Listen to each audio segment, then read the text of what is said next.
seu saquinho de pipocas? Vamos entrar agora em outro ponto da história do Brasil. Aqui é o canal Quem Sabe, meu nome é Marcos Mendonça e vamos falar da experiência vivida por Hans Staden entre os Tupinambás. Como disse uma vez Monteiro Lobato, deveria entrar nas escolas, pois nenhum outro relato dará aos alunos a sensação do que foi o Brasil em seus primórdios. Imagina a seguinte cena. Cunhambebe, eu já falei dele na Guerra dos Tamoios nesse canal. Chefe Tupinambá sai de sua cabana e vê os restos de uma grande festa ocorrida na noite anterior. Viu 15 cabeças de índios Maracaia, espetadas em estacas, adornando sua cabana. Ele se dirige a elas e fala: Maracaia, inimigo dos Tupinambás. Ontem estávamos fracos e recuperamos nossa força comendo nossos irmãos que estavam em vocês. Agora eles voltaram para casa. Amanhã seremos nós, os Tupinambás, que devolveremos a força dos Maracaias. Cada dia é uma batalha. Assim é a vida. A minha luta, a tua e da capivara. Nesse cenário, chega à tribo um escravo português, segundo os índios. Seu nome era Hans Staden de Hansen, bastante português, né? Se dizendo parente de franceses. Os índios riem e falam. Todo português, quando sente a morte perto, diz ser francês. Mas você é português. Nosso Hans parte de Bremen, na Alemanha, e em Kampen se juntou a naus que se dirigiam a Portugal. E após 4 semanas no mar, chegam a Setúbal. Sua intenção era viajar para as Índias, mas as naus para esse país já haviam partido. Levaram então para uma outra e transformaram ele em um arcabuzeiro. O arcabuz era uma arma de fogo.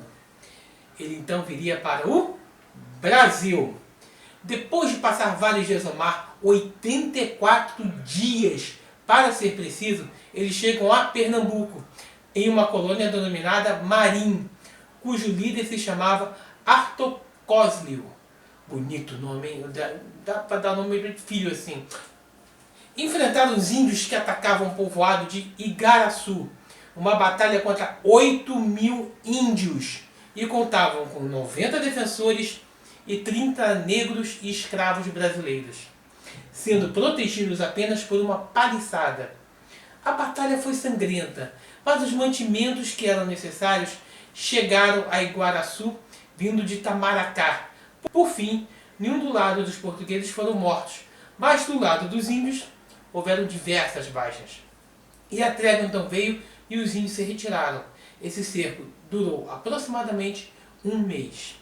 Depois de idas e vindas a Portugal e Espanha, em 1549, ele chega então a Santa Catarina, ou Ilha de Santa Caterina, que ficava na enseada de Tojuca, hoje Baía de São Miguel e Bahia Norte. Os índios também chamavam o local de Enseada de Jurumirim, ou traduzindo, Enseada de Santa Catarina, conforme a denominação dos descobridores. Chegaram à aldeia de Cutia, que significa aquele que come de pé, por conta do hábito da cotia. Depois ele se encontra em Bertioga, onde tem o primeiro encontro com os Tupinambás, e fizeram o primeiro ataque com 70 barcos. Ao final da batalha, os Tupinambás incendiaram Bertioga, levaram os índios que lá viviam, depois mataram e comeram suas carnes, retornando então à sua terra. Os portugueses então reconstruíram Bertioga e fortificaram. Na ilha de Santo Amaro, então ele serviu como protetor armado contra as invasões. Um dia caçando, ele é capturado.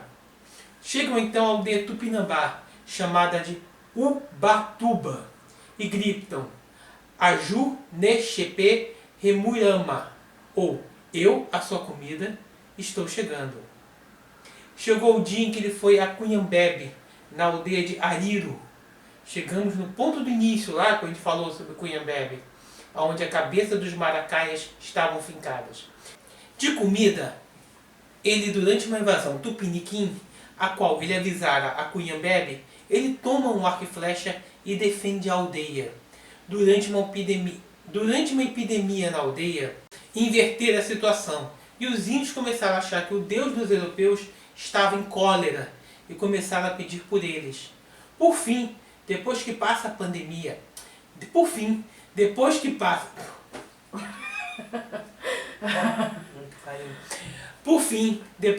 a epidemia, os sobreviventes decidem não comer o rancho, mas ele continuava vigiado. Os índios escravizavam os de outras tribos e comiam as suas carnes. Isso era um costume bastante comum. Neste tempo ele viu um índio Carijó, que era escravo dos Tupinambás, que também sofreu o destino de ser morto e comido. Hans já estava há 5 meses prisioneiro dos Tupinambás, sem saber se seria morto no dia seguinte. Era para ele uma tortura psicológica, enquanto ele via outros serem mortos e devorados. Uma vez, uma nau francesa veio aportar em uma enseada, na qual chamavam de Rio de Janeiro, e os índios chamavam de Niterói. Tentou Hans ir com a embarcação francesa, mas sem sucesso. Um dia, os selvagens se reuniram para partir para a guerra.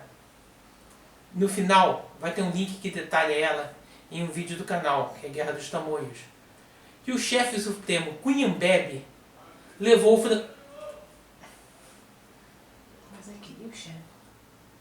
chefe supremo, Cunhambebe, levou o francês junto. Esse mesmo francês, que eu relato no outro vídeo também, nesse vídeo da Guerra dos Tamoios, também tem que estar lá, ele aparece nessa hora da batalha. São 38 barcos, cada um com 18 homens, e em 14 de agosto de 1554 foi iniciada a expedição de guerra. Seria no momento que um peixe muda das águas do mar para as águas do rio, um fenômeno chamado de piracema, peixe seco de sustento ou mantimento. Houve uma batalha contra os tupiniquins e os tupinambás foram vitoriosos. Os prisioneiros devidamente devorados, como sempre, 2 deles mamelucos, sendo um chamado de Jorge Ferreira, filho de um comandante como a Índia, e o outro Jerônimo, parente de sangue de Diogo de Braga. Vale dizer que Diogo de Braga foi o fundador de Vitória de Santo Antão, em Pernambuco. O nome da nau francesa que ele queria ter embarcado era Marie Belette. Não tiveram mais notícias dela, portanto pensaram que tivesse naufragado, ou seja, quando ela partiu do porto em volta para a França, perdeu-se totalmente notícias desta nau. Estava ele há 14 dias na casa de Abati Poçanga, quando ouviu um tiro vindo da enseada de Niterói. Lá havia chegado a nau francesa Catherine de Watteville. Foi nessa nau que Hans conseguiu a liberdade e partiu da aldeia em companhia dos franceses, cujo capitão chamava-se Wilhelm de Monet. Mas quando estavam prestes a partir, surge uma nau portuguesa que tinha ido lá libertar ele e que pertencia ao líder de uma feitoria chamado Peter Roseel. Os franceses atacaram os portugueses, que revidaram, e com isso Hans acabou ferido gravemente por um tiro. Outra bichinho com sorte, hein? No ano de 1554, dia 31 de outubro, mais precisamente, eles finalmente içaram vela no Rio de Janeiro e partiram para a França. Em 20 de fevereiro de 1555, alcançaram a França. Lá ele soube que realmente Marie Belette não havia retornado à França. Toda essa aventura, Hans gerou 2 livros, e no segundo livro ele conta com detalhe e costume dos índios, como se chegava à terra do Brasil e várias curiosidades a respeito da nossa terra. Segue algumas dessas curiosidades. Primeira, para se chegar ao Brasil, primeiro deveria se viajar até as Ilhas Canárias, que seriam Gran Canária, Lanzarote, Fuerteventura, Ferro, Palma e Tenerife, que pertenciam à Espanha. Ali seria um ponto para você vir para cá. No livro 2, ele fala dos índios que todos andavam nus e que falavam diversas línguas.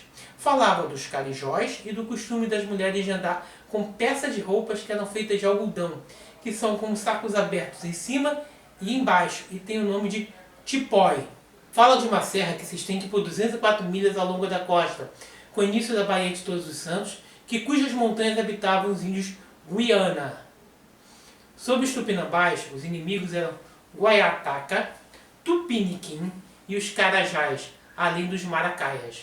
Uma cabana tupinambá tinha 14 pés de largura e até 150 pés de comprimento, dormiam em redes penduradas, habilidosos com arcos e flechas, um povo de homens e mulheres bonitos e bronzeados. Como comida eles têm mandioca, que fazem de várias maneiras. Uma triturando as raízes sob a pedra, fazendo um suco chamado tipiti. Outra, fazendo uma farinha e daí chamado bolo chamado de beiju. Ou torrando a farinha e criando o iatã. Ainda sobre os tupinambás, não existe um governo, mas a obediência dos mais novos aos mais velhos. O cauim, a bebida alcoólica dos índios, era feita das raízes da mandioca, depois mastigada pelas mulheres, que retornavam ela para os potes que eram enterrados, depois fermentavam e com isso viravam cauim. Os casamentos eram arranjados quando as mulheres ainda eram jovens. O maracá é feito de uma planta da abóbora, do tamanho de meia panela e oca por dentro, depois recheada de pedrinhas. Sobre os inimigos que iriam comer, eles falam: Deb Mara Pa Shem Rui Hambeg, que todo infortúnio recaia sobre você, minha refeição. She Anama Poipika e She Aju, estou aqui para vingar em você a morte dos meus amigos. Nederho Shemoaken Ser Quashri Ayama Hiri, antes que o sol se ponha, vou ter assado sua carne. Essas foram as aventuras do nosso amigo Hans dentro das tribos tupinambás. Aqueles que se interessarem em ler mais a fundo, o livro se chama Hans Staden, verdadeira história dos selvagens devoradores encontrados na América. Mas um capítulo do Descobrir no Brasil e da saga Tupinambá foi contado aqui no canal. Vou deixar mais 2 links de vídeo sobre os índios brasileiros, em especial a Guerra dos Tamoios, que tem partes relatadas nesse vídeo. Se gostarem, compartilhem um pouco mais da nossa história, mostre a riqueza dos detalhes que é o Brasil e quantas aventuras aqui foram passadas. Veja como verdadeiramente se deu a construção da nossa terra. Fiquem com Deus e até uma próxima. Tchau, tchau!